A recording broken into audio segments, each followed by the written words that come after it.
En 1859, Charles Darwin il a écrit dans son livre L'origine des espèces. La sélection naturelle, elle recherche partout et tout le temps les plus légères altérations. Elle va repousser celles qui sont nuisibles. Elle va accumuler celles qui sont utiles. En ce moment, Darwin il a défini les processus de recherche et développement les plus importants de notre planète. Près de 4 milliards d'années de recherche et développement ont permis l'existence de la vie comme nous la connaissons aujourd'hui. C'est assez incroyable, ça peut être assez vertigineux comme chiffre. Donc, pour donner un peu, faire une comparaison à ces chiffres, disons que ça équivaut à une demi-journée, à 12 heures. Cela voudrait dire que les végétaux terrestres ils sont apparus dans la planète depuis 1h45, les dinosaures depuis 35 minutes, et nous, les êtres humains, depuis 2 secondes. Donc, c'est presque rien. Dans tout ce temps-là, depuis des simples molécules qui se sont complexifiées, il y a eu donc plusieurs innovations qui ont été développées à cause de l'évolution. Comme Darwin a dit, si ces innovations elles étaient adaptées à la planète, adaptées au contexte, elles ont été sélectionnées, elles restent jusqu'à aujourd'hui. Celles qui n'étaient pas du tout adaptées au contexte, elles ont disparu. Un exemple assez intéressant d'un processus naturel, une innovation de la nature, c'est la photosynthèse. Je pense que tout le monde ici la connaît plus ou moins bien. On parle de ça depuis l'école primaire. Par contre, c'est un processus assez complexe. Même aujourd'hui, on ne comprend pas très bien tout ce qui se passe là-dedans. Mais en gros, il y a de la lumière qui est captée par les végétaux et par les algues. Ça déclenche une réaction chimique, une chaîne de réactions chimiques. Et ça va produire de l'énergie disponible pour les végétaux. En écologie, ma thèse c'est dans un laboratoire d'écologie, on appelle ça la production primaire. Ça veut dire que c'est la stabilité, l'élément de stabilité de base de tous les écosystèmes. Sans la photosynthèse, il n'existe pas de vie, y compris la nôtre. Donc c'est assez surprenant comme innovation qui a été développée au fur et à mesure de la sélection naturelle. Par contre, nous, les êtres humains, une fois qu'on avait besoin d'énergie, on a dit on ne sait pas faire de la photosynthèse. Donc on a trouvé notre énergie, on a allé chercher d'autres sources d'énergie. Et aujourd'hui, on peut bien dire qu'on sait exploiter l'énergie solaire. On utilise tout ce que c'est la production d'énergie photovoltaïque. Par contre, on ne fait pas du tout de la même façon. Je ne sais pas si vous connaissez comment ça se fait un panneau photovoltaïque. Il y a des produits, on fait recours à des produits chimiques qui sont assez dangereux. Et ça a quand même un bilan de carbone qui est assez conséquent. Rapidement, on peut se poser la question, donc pourquoi on ne fait pas comme la photosynthèse? Pourquoi on n'utilise pas l'énergie solaire de la même façon que ces végétaux utilisent depuis des années et des années? Mais voilà, aujourd'hui, partout dans le monde, il y a des chercheurs qui investissent à fond dans cette question. Comment détailler ces processus de la photosynthèse pour produire les panneaux photovoltaïques de la prochaine génération? Donc, ce vont être des panneaux photovoltaïques bio-inspirés, des panneaux photovoltaïques qui auront un impact environnemental très faible, voire neutre.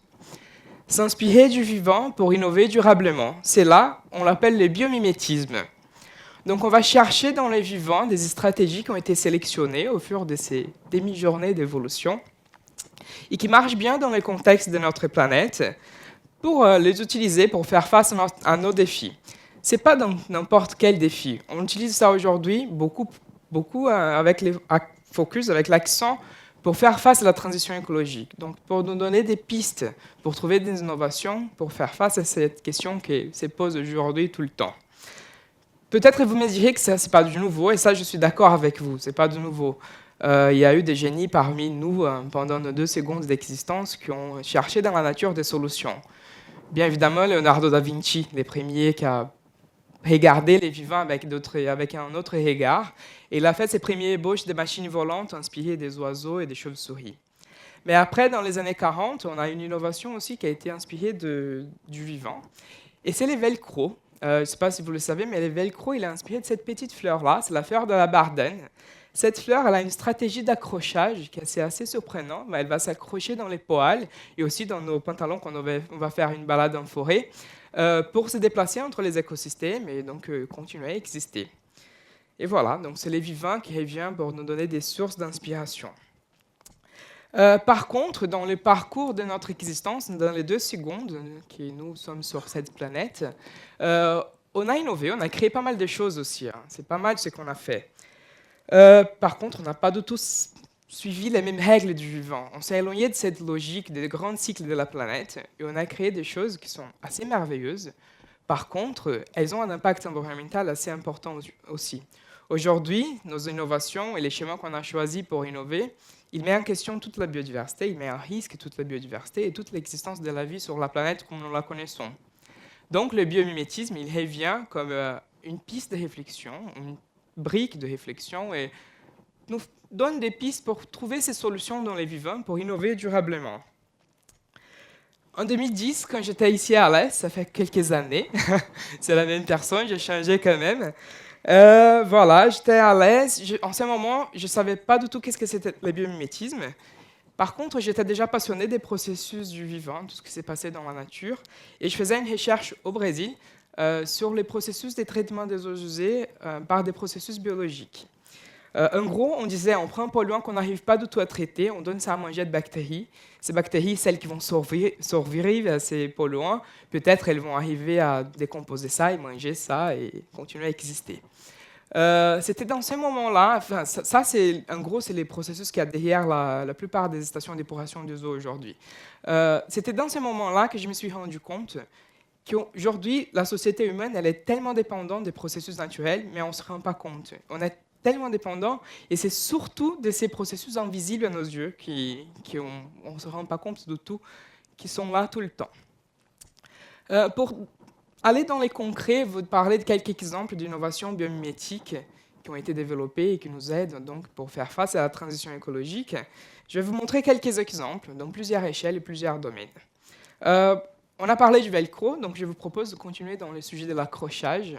Je vais parler des cols. La plupart des cols aujourd'hui disponibles dans les marchés, elles sont produites aussi avec des produits chimiques dangereux normalement, et elles ont des performances moyennes. Normalement, les cols qui sont disponibles, qu'on utilise aujourd'hui, elles n'arrivent pas à bien tenir en contact avec l'eau. Par contre, là, on a une espèce c'est le champion de l'accrochage. Il a un processus physique et un processus chimique pour s'accrocher dans les murs. Je pense que quelques-uns parmi vous ont déjà essayé d'enlever un bout de lierre d'un mur et enlever un bout du mur et pas du tout les lierres. Voilà, c'est ça. Aujourd'hui, on a fait beaucoup de recherches sur les lierres pour développer les supercols de demain. Et on a arrivé à comprendre comment les processus chimiques fonctionnent et on développe cette supercolle. Cette supercolle, c'est un produit biodégradable qui a une performance beaucoup plus importante de toutes les performances qu'on trouve dans l'école d'aujourd'hui, et c'est produit avec un processus de la chimie verte. Donc je trouve ça génial, vraiment. Un autre bâtiment, pour passer là c'est un bâtiment, mais on va passer d'une autre échelle d'inspiration. Comment on fait aujourd'hui pour réguler la température de nos logements? On fait recours à deux solutions, le chauffage et la climatisation. Ce sont deux solutions qui ont un impact très important pour notre budget à la fin du mois et aussi pour la planète. Par contre, c'est un peu évident qu'il y a des espèces dans la planète qui font, comme nous, elles font face à des écarts de température assez importants et elles doivent trouver des solutions pour réguler passivement ces écarts de température, non? Oui, évidemment. Une espèce de termitière spécifique, elle fait ça trop bien. Ces bâtiments, il est au Zimbabwe. Les architectes qui ont conçu ces bâtiments, ils se sont posé cette même question. Ils ont trouvé cette termitière, cette espèce de termite. Et ils ont pris plusieurs éléments, ils se sont inspirés de plusieurs éléments de cette espèce pour concevoir ces bâtiments. Ces bâtiments, donc, il va jouer sur des éléments, par exemple, des matériaux de construction, mais aussi d'infrastructures pour faciliter la ventilation et l'échange thermique et l'échange d'humidité avec l'intérieur du bâtiment et l'extérieur. Finalement, il a un confort thermique assez performant et il consomme 35% moins d'énergie que tous les bâtiments de la même ville. Donc c'est assez quand même... Elle a cherché dans les vivants à donner des résultats assez bien pour ces projets. Mais il y a une autre échelle que je trouve la plus fascinante, c'est l'échelle des systèmes écologiques, des écosystèmes. Pour parler de ça, je vais parler de la production de la nourriture. Imaginons une forêt. Cette forêt, elle a des arbres, plusieurs végétaux qui vivent ensemble, des animaux, des insectes, des bactéries, des champignons. Ils cohabitent, ils vivent en équilibre, il y a plusieurs relations qui se sont mises en place là-bas. Et voilà, donc imaginons ces bananiers-là, il va vouloir produire une banane. Il va prendre les nutriments qui ont été cyclés, sont disponibles dans le sol, il va prendre de l'eau qui est disponible sur place, il va prendre l'énergie solaire, faire recours à la photosynthèse qu'on a parlé au début, et produire une banane. Cette banane va servir de nourriture à un singe. Et voilà, le cycle il va continuer. Donc un écosystème, des flux de matière, des flux d'énergie, des flux d'informations. Comment ça se passe chez l'homme? C'est pas du tout la même chose. J'ai pu travailler dans un projet de planification urbaine dans une ville qui s'était très spécialisée dans la production de bananes, des bananiers partout. Donc imaginez une colline, un fleuve quelques kilomètres plus loin. Du sommet de la colline jusqu'au bord du fleuve, on enlève tous les arbres qui existent, on enlève tous les animaux qui existent, on plante des kilomètres et kilomètres de bananiers. Je pense que le reste, vous le savez. On a simplifié les systèmes.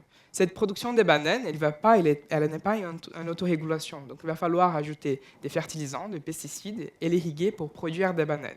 C'est un impact environnemental énorme. Par contre, cela n'a pas besoin d'être toujours comme ça. Aujourd'hui, les concepts de l'agroforesterie, de la permaculture, ils nous proposent une production de nourriture qui va avec le fonctionnement de ces écosystèmes. On va produire de la nourriture tout en respectant la biodiversité qui existe dans une forêt. Donc on va sortir de la logique de la monoculture.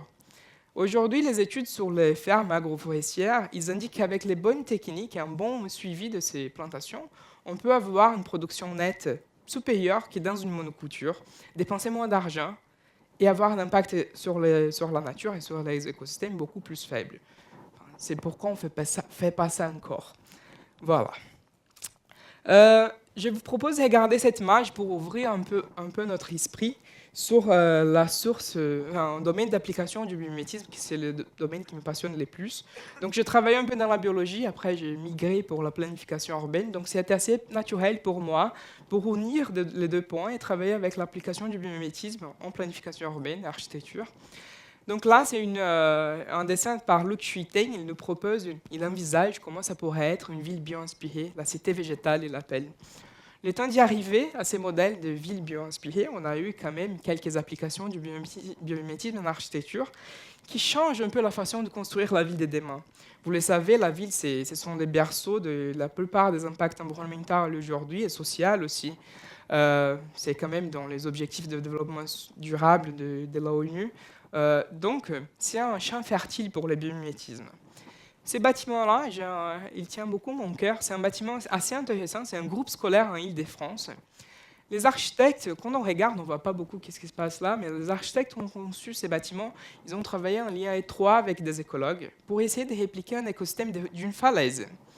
Donc, dans les murs, tout autour du bâtiment, ils ont essayé de se dire on ne va pas faire un mur qui est un mur pour isoler. On va laisser ces murs pour être colonisés par les végétaux et les animaux. Donc, en s'inspirant des falaises, ils ont recréé plusieurs espaces et petites hétérogénéités dans ces murs pour laisser la végétation arriver et s'installer dans les bâtiments.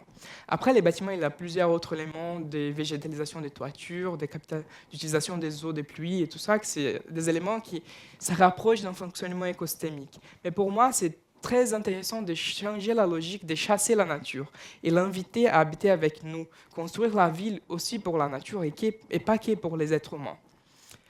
À son tour, ces bâtiments aux États-Unis, ils s'inscrivent dans une logique de fonctionnement écosystémique très intéressante aussi. Donc, avant que ces bâtiments soient construits, ils ont fait une étude sur comment ces écosystèmes fonctionnent. Quel est le bilan des eaux de pluie disponibles et quel est le bilan d'énergie solaire disponible sur place. Ils ont étudié ça, ils ont trouvé ces chiffres. Ils ont donné ces chiffres aux architectes, ils ont dit « Ok, ça c'est la limite du bâtiment. Donc on ne peut pas concevoir un bâtiment qui va dépasser l'eau et l'énergie solaire disponibles sur place. » Et voilà, les bâtiments ils s'inspirent, il a beaucoup d'éléments de bio-inspiration et application du biomimétisme. Il a conçu une bonne partie en bois, il utilise de l'eau, il s'inscrivent dans un cycle de gestion de l'énergie dans les quartiers. C'est assez intéressant. Mais ça change la façon qu'on pense les bâtiments. On met l'écosystème dans le cœur de la conception urbaine. De toute façon, je pourrais passer toute la soirée en train de vous raconter des innovations qui ont été possibles une fois qu'on a compris les vivants comme une source d'inspiration, qu'on a regardé comment la nature fonctionne pour faire face à les défis aujourd'hui de la transition écologique et innover. Mais le plus important qu'il faut que vous reteniez, c'est la question, c'est les points, c'est soyez curieux. Une fois que vous trouvez un souci et vous ne savez pas comment innover, comment trouver la prochaine grande solution pour ces problèmes, posez-vous la question, comment le vivant a fait pour faire face à ces mêmes défis? C'est très probable qu'il a déjà trouvé une solution, qu'on peut faire un rapport, un transfert des connaissances. Et finalement, je vous dis qu'aujourd'hui, si on veut changer le monde et développer la société autrement, les liens, reconnecter les systèmes humains avec les systèmes écologiques, c'est fondamental. On n'a pas d'autre solution. Finalement, on est tous nature aussi. Merci.